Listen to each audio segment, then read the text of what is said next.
હવે જોઈએ સ્વાધ્યાય 5.3.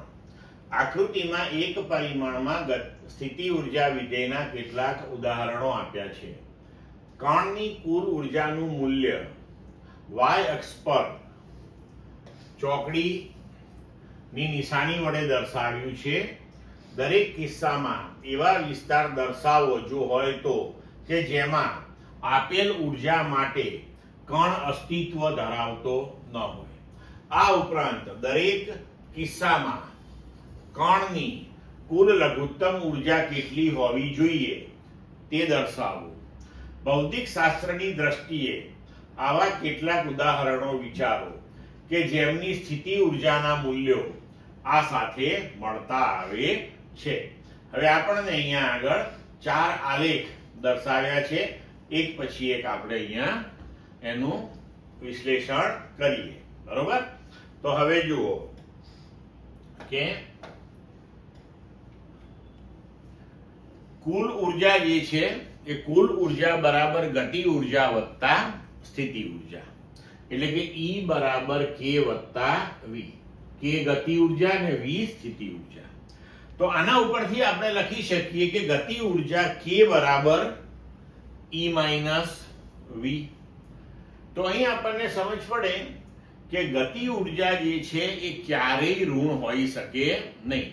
અને સૂત્ર પ્રમાણે પણ આપણે જાણીએ છીએ કે હાફ mv², એટલે કે ઋણ હોઈ શકે નહીં. બરોબર છે?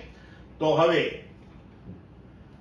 જો k ઋણ બને તેનો મતલબ એ થયો કે આપેલો કણ કે વસ્તુ એ આપેલા વિસ્તારમાં ના હોય. એટલે આપણે જેટલા આલેખો આપ્યા છે એ આલેખોની અંદર એવો વિસ્તાર શોધવો પડે કે જ્યાં ગતિ ઉર્જા ઋણ આવતી હોય, તો આપણે કહી શકીએ કે આ વિસ્તારમાં કણ અસ્તિત્વ ધરાવતો નથી. હવે જુઓ કે પહેલો આલેખ. અહીં આપણને કુલ ઉર્જા આપી છે, સ્થિતિ ઉર્જા આપણને અહીંયા આપી છે. બરોબર?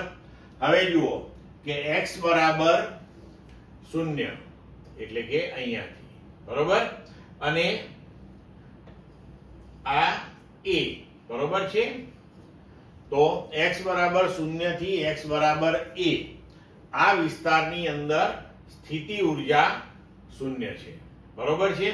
તો આ વિસ્તારમાં તમને ગતિ ઉર્જા, આ જે વિસ્તાર છે તેમાં ગતિ ઉર્જા ધન મળે. પછીના વિસ્તારમાં જુઓ તમારી સ્થિતિ ઉર્જા એ કુલ ઉર્જા કરતા વધી જાય છે. તો આ જે બધો વિસ્તાર છે આ બાજુનો, એમાં તમારી ગતિ ઉર્જા ઋણ આવે તો આ વિસ્તારમાં કણ હાજર હોઈ શકે નહીં. બરોબર છે?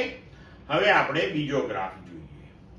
તો બીજા ગ્રાફમાં જુઓ કે તમને અહીંયા સ્થિતિ ઉર્જા આપેલી છે.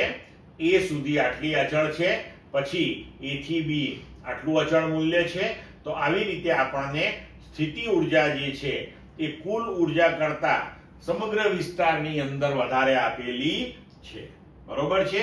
તો આલેખના કોઈ પણ વિસ્તારની અંદર તમે જોશો છે કે અહીંથી શરૂ કરીને અહીં સુધી તો ગતિ ઉર્જા આપણને ઋણ જ મળશે. મતલબ કે આ આલેખની નીચેના સંપૂર્ણ વિસ્તારની અંદર કણના અસ્તિત્વની સંભાવના છે નહીં. બરોબર છે? હવે C આલેખ જોઈએ.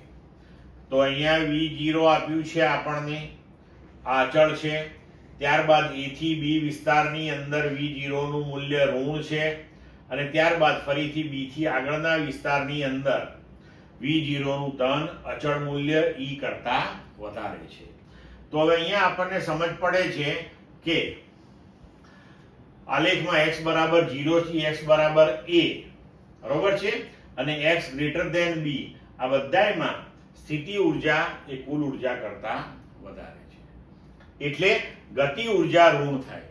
તો પછી આ વિસ્તાર અને આ બાજુનો જે વિસ્તાર છે એમાં ક્યારેય કણનું અસ્તિત્વ હોઈ શકે નહીં. ક્લિયર? હવે આપણે આગળ વધીએ. બરોબર? ચોથો આલેખ. તો અહીંયા જુઓ આપણને V0 નું મૂલ્ય આપેલું છે. બરોબર છે? E ચોકડી વડે દર્શાવેલું છે. હવે જુઓ x બરાબર -b/2 થી x બરાબર -a/2 એટલે કે આ જે આખો વિસ્તાર આપણે લઈએ આટલો. પછી એવી જ રીતના આ બાજુએ a/2 થી b/2 બરોબર છે. તો આ જે વિસ્તારો છે અહીંયા આગળ એમાં તમે જુઓ કે તમારું v0 જે છે એ e કરતા મોટું આવે છે બરોબર. અહીંયા ઉપર જુઓ તમે, રાઈટ, જુઓ, અને e તમારું અહીંથી નીચે આવે છે બરોબર છે, આટલું મૂલ્ય છે. તો હવે આ જે વિસ્તારો જે બે છે એની અંદર આ મૂલ્ય ગતિ ઉર્જાનું મૂલ્ય ઋણ આવે એટલે કણ અસ્તિત્વ ધરાવે નહીં. હવે જો તમે અહીંથી આગળ વધો એટલે શું થશે કે આ જેમ આ બાજુ તમે જશો એમ v0 નું મૂલ્ય ઘટતું જશે બરોબર છે, અને એ e થી ઓછું થતું જશે. અહીંયા ઉપર e થી વધારે છે, અહીંયા e થી ઓછું થતું જશે. એવી જ રીતના આ બાજુએ પણ અહીંથી તમે આ તરફ વધો આગળ એટલે કે v0 નું મૂલ્ય e કરતા નાનું થતું જશે.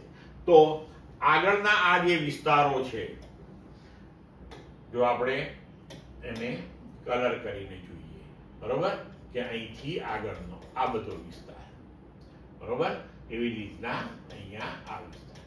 તો આ જે આપણે પીળો વિભાગ દર્શાવ્યો એ વિભાગમાં કણ હોવાની શક્યતાઓ હોય, જ્યારે આ જે બ્લેક શેડોથી બતાવ્યો એ વિસ્તારમાં કણ અસ્તિત્વ ધરાવી શકે નહીં.